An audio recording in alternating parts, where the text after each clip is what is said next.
Magandang araw. Welcome.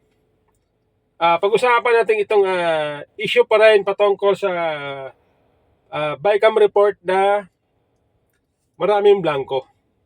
Alam natin na itong issue ito ay kagagawaan ng Kongreso dahil gusto nilang i-shortcut ang sistema.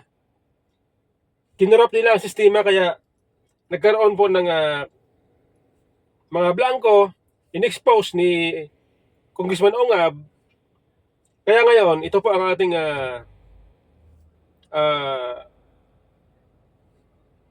isyong malaki. Nagimbal ang mga mamamayan. Nagimbal ang mga Pilipino. Okay? Ngayon, ito po, sabi ni Trillanes, ito po ay post ng Politico. Ang Politico po ay isang online media entity. Okay? Sabi ni Trillanes, ang BICAM blank species issue ay isang Duterte issue.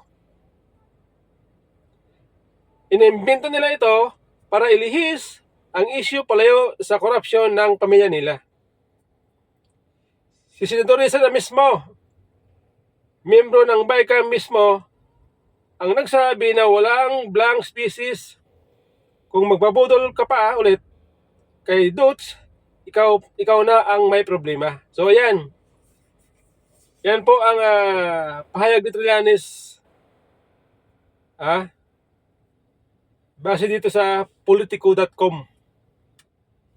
Ngayon, paano nasabi ni Trillanes na itong issue nito ay isang Duterte issue? Gayong itong ay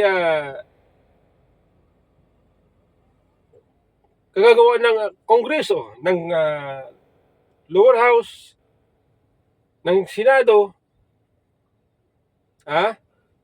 yung mga membro ng BICAM ng lower house at membro ng BICAM na Senado.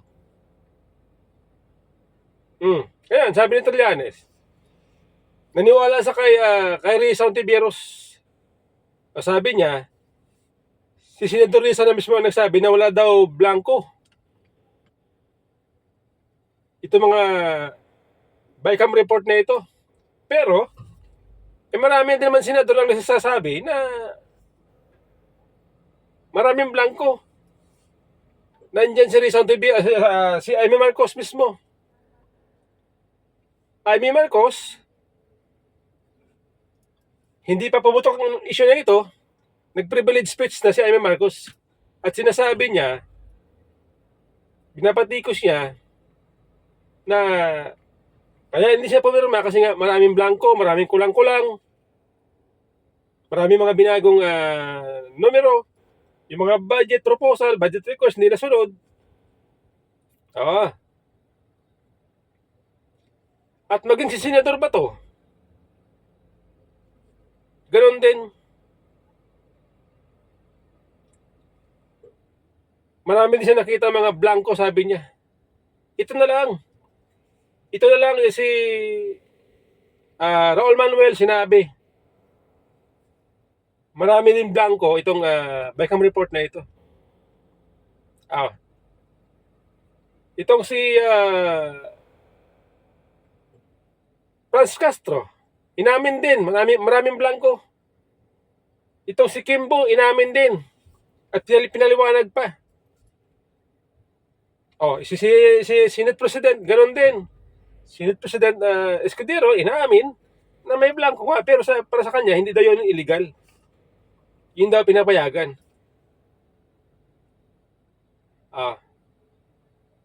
Bukod tangi si Trillanes nagsabi na ito daw ay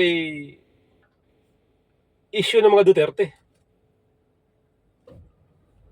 Parang halata na itong si Trillanes ang nambubudol sa kaisipan natin.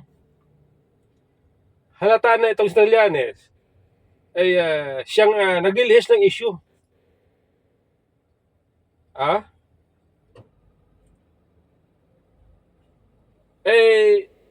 Hindi nakapaniwala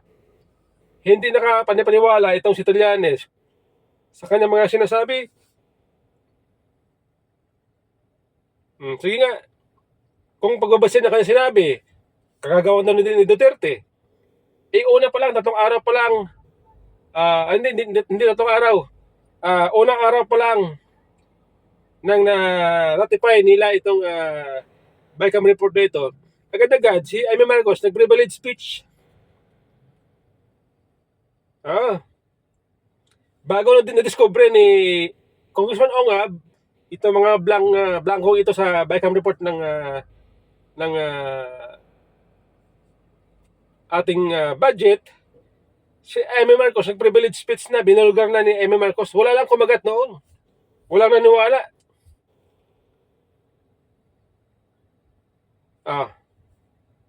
Walang naniwala noon kay Amy Marcos. Unang araw pa lang noon, siguro mga ilang oras pa lang na pirmahan, na ratify na nila itong BICAM report na ito, si Amy Marcos nag-privilege speech na. Halos mangyak-ngyak. Sino paniwalaan natin? Si Trillanes o si Amy Marcos? Di ba? Kaya lang, kung noong nag-privilege speech si Amy Marcos, walang naniwala, ngayon, si Kong Ongab, si Pangulong Duterte, si Congress, itong si Atty. Vic ang nag-expose, maraming naniwala. Ibig sabihin, ang mga tao, malaki ang tiwala kay Pangulong Duterte. Kaya, ganito ang impact sa atin.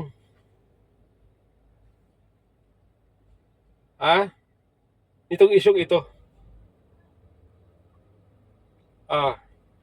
Itong si Trillanes, para bang hindi ko malaman kung bakit para bang gusto yata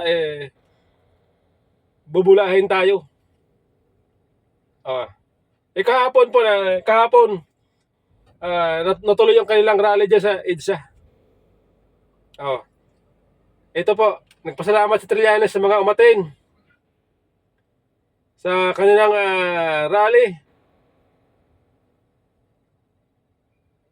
Ano sabi ni Trillanes doon sa mga umatin sa rally?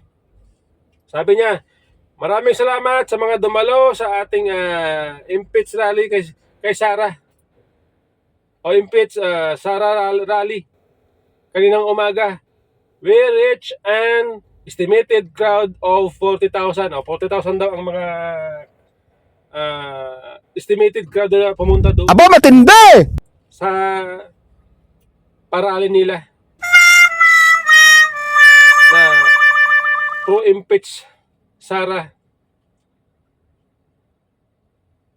Ngayon may nag-comment. Sabi dito na nag-comment, no? Ang mga sumali sa rally mo ay bayaran at ayaw sa kapayapaan, no? Ang bira ito. Nag-comment dito, ang mga sumali sa rally mo ay bayaran at ayaw sa kapayapaan. Parang totoo nga ang sinasabi nitong nag-comment. Kasi ito, base sa balita ng GMA News, ito po ang balita ng GMA News, parang totoo nga, patunay na totoo ang sinabi nung nag-comment. Senior citizen na ito, umuwing nagrereklamo. Pinangakuan daw sila ng kanilang community leader na mabibigyan kapag umaten sa rally. Magkano mapangako? 1,000 po bawat isa. Kasi doon mo na, pagkain mo na, pamasahe mo, doon na lahat kukuhain. Oo. Ngayon, wala pa po. Hindi namin alam kung paano. Kahit paano lang naman, kung kahit pamasahe may balik, wala pang kain. Sinusubukan naming makuha ang panig ng mga organizer ng rally ukol dito. Ang bira ito. Mga senior citizen na nagreklamo, ang nagsabi na sila daw ay pinangakuan ng tig 1,000.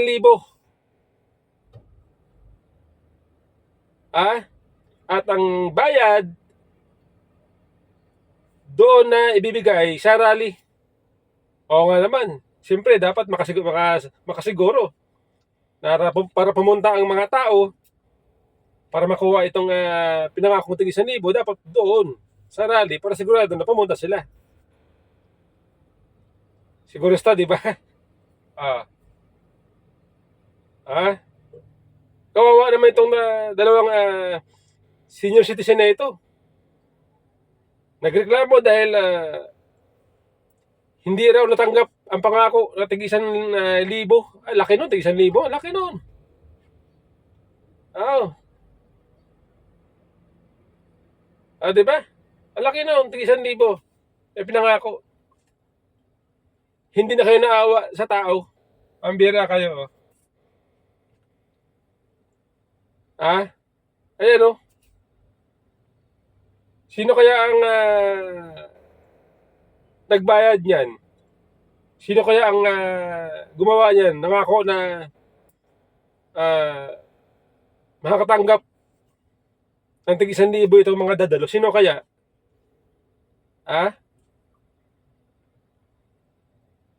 Kawawa naman. Ang bira. Kung saan nakatira yan, mga malalayo. Tapos namasahay pa. Kakain pa. Tapos yung pinangako na tig 1,000 kinatkong pala. Ang bira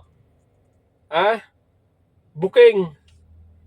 Booking itong parali na mga nananawagan na impeach Sara. Alam niyo ba kung bakit ganyan? Bakit naghihikayat siya ng mga tao na umattend na rally kapalit ng 1,000? Para pagmukhain na maraming tao ang sumusuporta sa impeachment ni VP Sara. Ganun po yan. Kaya nanghihikayat sila sa mga tao na umattend at kapalit ng 1,000. Grabe, no? Isang uri na panlilinlang, panluloko sa tao yan, ganyan. Kung sino ka man ang may kagagawa niyan, sana bumalik sa'yo. Sana bumalik sa'yo yung pinagagawa mo na panlilinlang sa kapwa-tao. Okay? Ito na lang. Para mas hindi masama sa Panginoon Diyos, sana patawarin ka na lang ng Panginoon Diyos sa pinagagawa mo. Sana patawarin ka.